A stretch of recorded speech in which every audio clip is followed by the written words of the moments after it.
Ohio State comes away with a 24-6 win over the Washington Huskies on the road. This is a big win for Ohio State, and it went kind of how we expected. We expected Washington to kind of keep things close. We expected that environment to be a raucous environment and keep this team really in the game, and then ultimately Ohio State pulls away at the end. And it was, I think you have good things to take away for both sides. And you had things go well for Washington early on, and then you also had good things for Ohio State later in the game.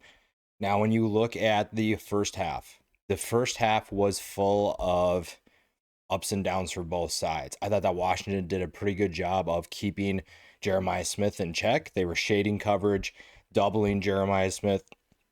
They also kept Carnell Tate kind of out of the game. So it was off to a good start for Washington. They were driving. It didn't score anything in the first quarter. Neither team did, but they get a field goal to put Washington up 3-0. Jonah Coleman was making some good runs. Damon Williams looked fairly comfortable in the pocket.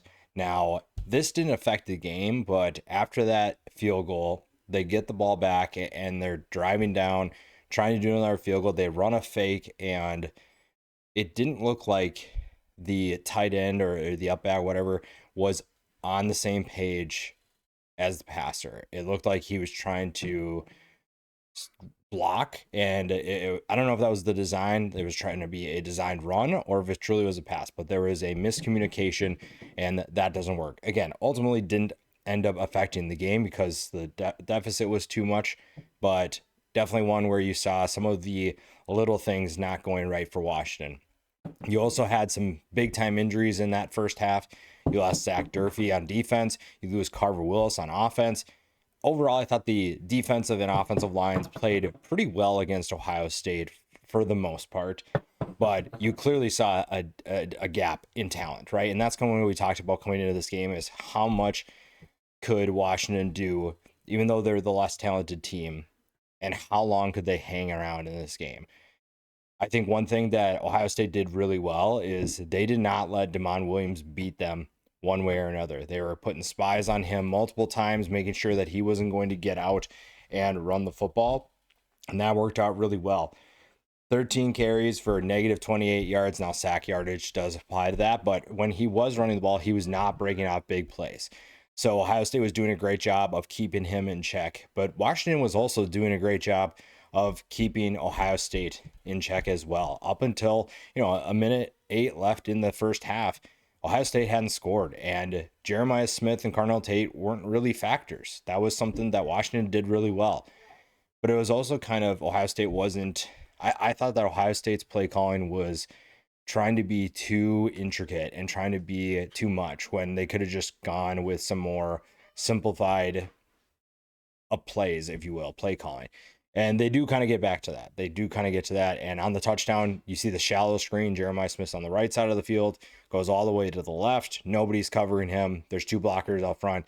Easy touchdown to put Ohio State up 7-3. Not that the game was over there, but that definitely had a big impact on how the momentum of the game was going to go, and also how we felt about Julian Sand. Now, the second half was where Julian Sand kind of shined in a way. Now, 22 of 28 for 208 yards and 2 touchdowns is not a stat line that people are going to be amazed by, but when you watched how he was playing with confidence.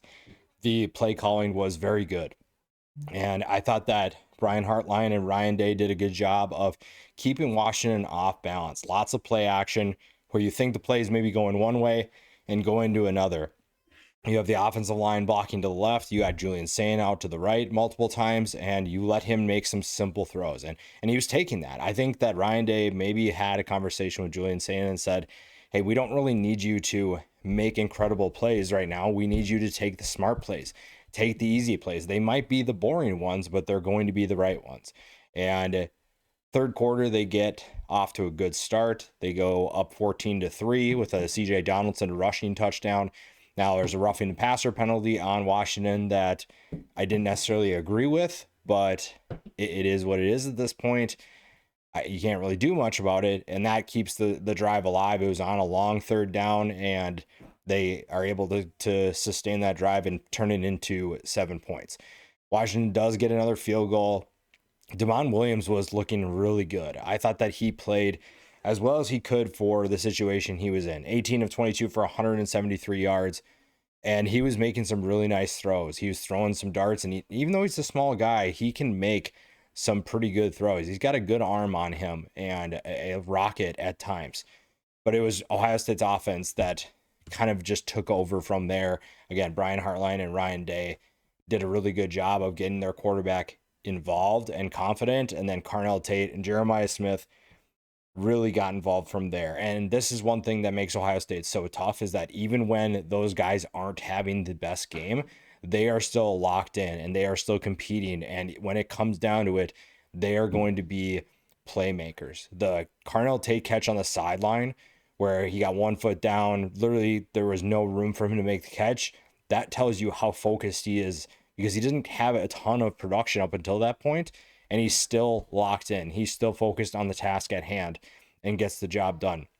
For Ohio State's defense, Caden Curry, monster game for him. He was someone that was very impressive today. 11 tackles, 5 tackles for loss, 3 sacks. Caden McDonald, also a solid game. 7 tackles, 3 tackles for loss, 2 sacks. That defensive line continues to impress in big games, and they're a big reason why that team's having so much success. That's really exciting if you're Ohio State for long-term success. And if you're trying to make a playoff run, which they are, it's going to help. Then late in the fourth quarter, again, it was a defensive battle, but Ohio State managed to pull away.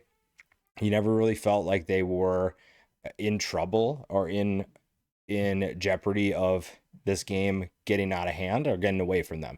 CJ Donaldson scores on a pass from Julian Sand on a very similar formation from what his first touchdown was in the third quarter. You run kind of that offset back, you motion a tight end out wide, and then in the third quarter, you ran CJ Donaldson up the middle. Washington clearly was expecting that again. Donaldson actually goes out to the right.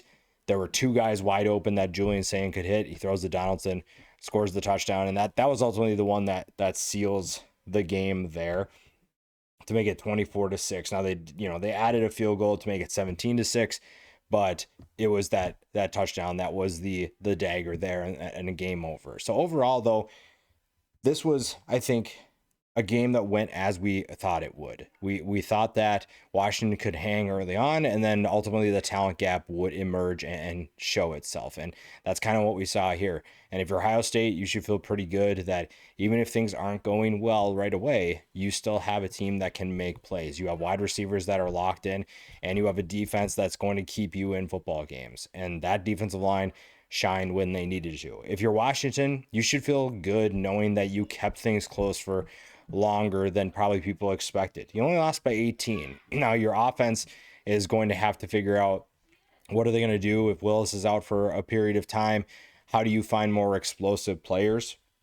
I do like the emergence of Desmond Rubeck. That's going to be something to keep an eye on. You know, we talked about how Denzel Boston needed some help. Omari Evans had some flashes. Then Desmond Rubeck was going to be another guy that it could long-term be a really good option for them. So keep an eye on that. Washington should feel pretty good about how they performed in this game. And while it's probably not going to bring them where they want to be, this is still going to be a solid team. Ohio State is where they want to be as well. I think they just need to figure out how do they get off to stronger starts, because the Texas game and this Washington game, tough games, don't get me wrong, but how do you get off to a faster start where the other team doesn't feel like they have a chance? Maybe that's not what this team is capable of doing this year, but if they can find a way to do that, they'll be in a great position to make a run at defending their national championship.